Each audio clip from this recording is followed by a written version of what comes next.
Innovating Education Learning World in association with WISE, an initiative of Qatar Foundation.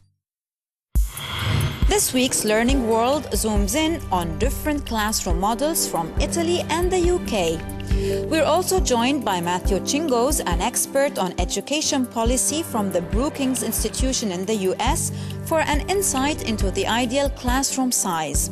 Join us now as we run the slide rule over classrooms around the world. Usually children are grouped together in classes on the basis of age. But in some remote areas, this isn't always possible. Our first destination is a school in Italy where kids of widely different ages have to share one classroom. How are the pupils and teachers coping? Let's find out in this report.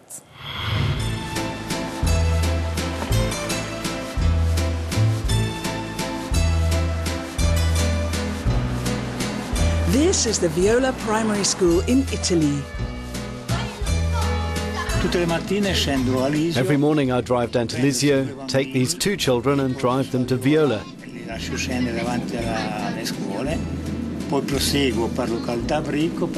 Then I climb up to a place named Bricco and take another two back to Viola.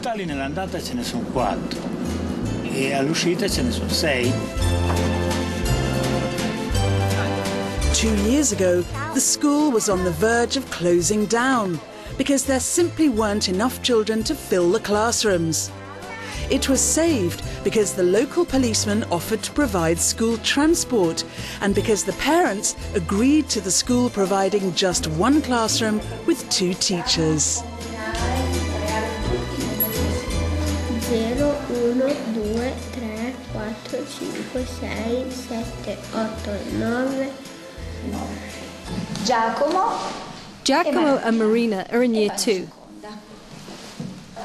This is year 3, Lorenzo and Alessia. And here is year 5.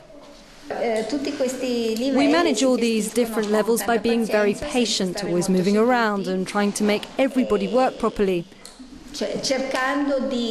We choose subjects which work for everybody and try to put year 4 and year 5 together, sometimes even year 3, 4 and 5. It's tiring but also rewarding. How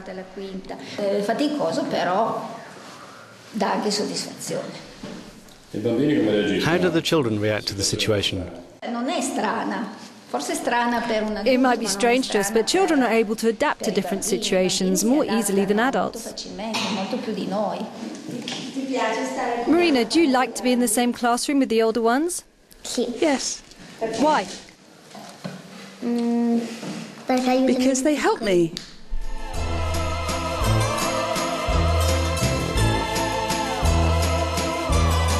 The village was depopulated in the 60s when people began moving away from the mountain village to industrial cities to find work. The reality of schools in the mountains is that there are very few children here, but we've succeeded in keeping this special classroom open because families need a school near their homes. It's an effort on our part to motivate the few people left to stay here, not to break away from their roots in this area.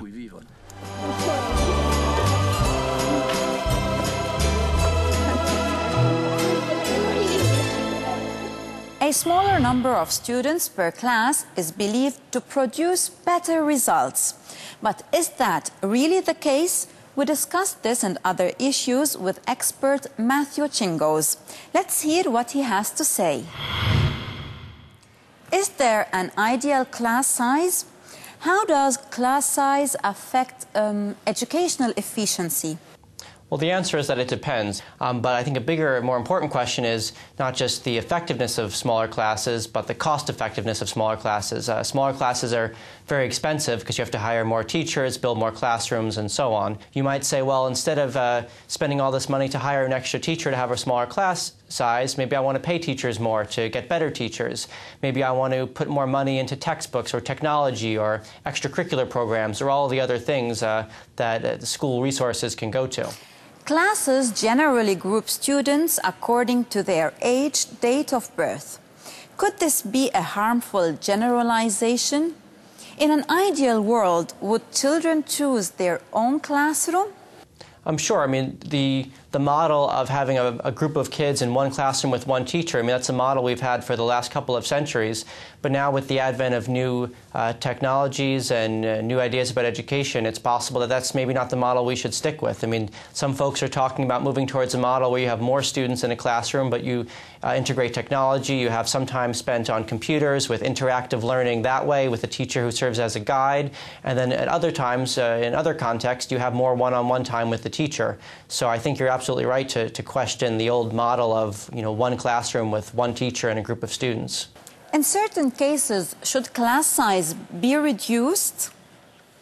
I think there are certainly cases where a class size reduction can be useful. I think the way to think about it is you don't want to have a one-size-fits-all mentality where you're doing smaller classes across the board, because that's very expensive and probably unaffordable. But what you can think about, I mean, there's some, so for example, the research says that students from disadvantaged backgrounds, say from poor families, for example, are more likely to benefit from a smaller class. You might focus the resources in that way. Or you might focus the smaller class resources on certain teachers. Maybe you have a brand new teacher who needs some help developing classroom management skills. So you give them a smaller class, and then you have a teacher who has a lot of experience, who is a really highly effective teacher, and you give them a larger class because they can handle it, and then maybe you also give them a little bit of extra compensation. So I think there are certain benefits, but the benefits vary in different circumstances, so you want to make decisions accordingly.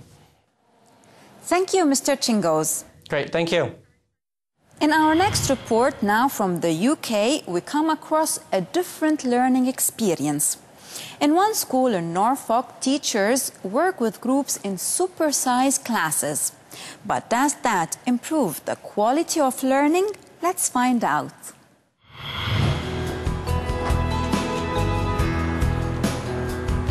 This primary school in Norfolk in the UK uses supersized classrooms, collaborative teaching and dialogue to improve learning. Okay, hands down. Teaching here is in open plan classrooms. 69 Year 4 pupils listen to a lesson before dividing into two groups. Two teachers lead the lessons, helped by 3 teaching assistants. I think our philosophy is one of learning above teaching. I think what we're about is working collaboratively and learning from one another, and the teachers modelling learning. So I would say in that respect it was based on our philosophy that the opening these doors and working together as a team was very, very firmly based on that. I guess it's a happy accident that we had people in the school who were capable of leading that learning. Teachers share teaching and assessment duties. The teacher who's strongest in a given subject teaches it, while the other supports. This collaborative teaching helps develop social skills because the pupils watch the interaction amongst the teaching staff. We tend to plan to our strengths, so we teach the things that we're more comfortable with, and luckily, because of how we've been paired up, Nicola teaches a lot of the maths and I lead a lot of the English. The way that we work now with open doors and open discussions about what's going on is so much more fun coming to work. Yeah. We're both learning the whole time. We bounce ideas off each other. Flexibility is the key here, and the results include a larger shared space for pupils and the opportunity for more interaction.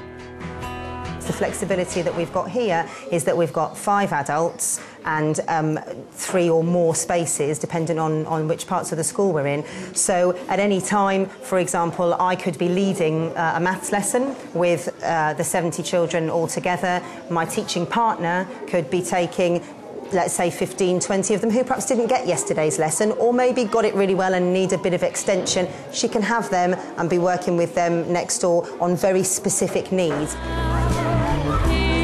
This flexibility gives teachers and pupils the opportunity to spread their wings and try things out with a larger group of children.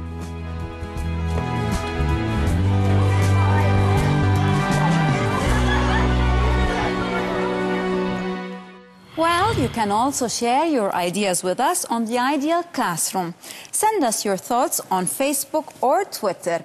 And don't forget, you can always visit the Learning World website for more and more on the world of education. Goodbye for now. Learning World in association with WISE, an initiative of Qatar Foundation.